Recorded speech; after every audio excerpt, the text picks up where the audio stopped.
Everyone is always asking me how I managed to get into one of the hardest programs in Germany as a foreigner. So today, I'm gonna tell you. So I got into medical school in Munich, Germany as a full-on American, born, raised, and only ever speaking English growing up. After I finished high school, I was really eager to challenge myself in a completely new way. I started thinking about the 2 weeks I spent in Munich, Germany when I was 16 years old. I made a lot of friends during that time, and I stayed in contact with them over the years. I found these friends super smart, and knowing them made me really appreciate the German education system. So I asked my dad if I could go to Germany to study. And he said no frickin' way.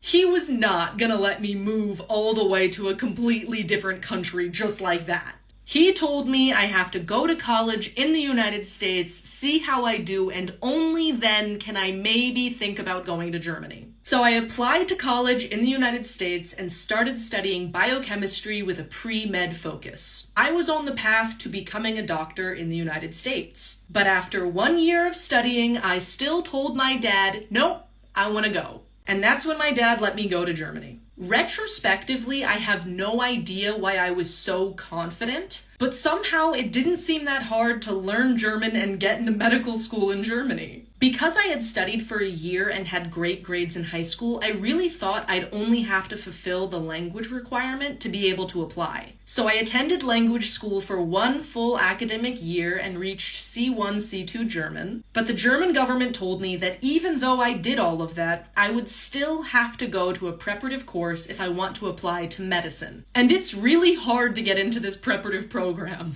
Most non-EU students who want to study medicine in Germany have to visit this program. But there are obviously not enough spots for every single student. So to get into this program, you have to do a big entrance exam. And they only let in the top 20 or 40 students who take the exam. If you apply in a winter semester, they take the 40 best students. And if you apply in the summer semester, they take the 20 best students. And luckily, I did well enough to get in. After getting into the program, you have a full academic year's worth of courses, and you have exams pretty often as well. There were times we had 1, 2, or 3 exams a week. At the end of the prep program, you have another big exam. The grade you get on this big final exam, plus the grades you got during the semester, come together to make one final grade. And with this grade, you can apply to medical school in Germany. Most students apply to universities that are in the same city as the place they went to the prep school. Munich specifically actually fills 20 of its spots for medical students with graduates from this prep school. So if you manage to be one of the 20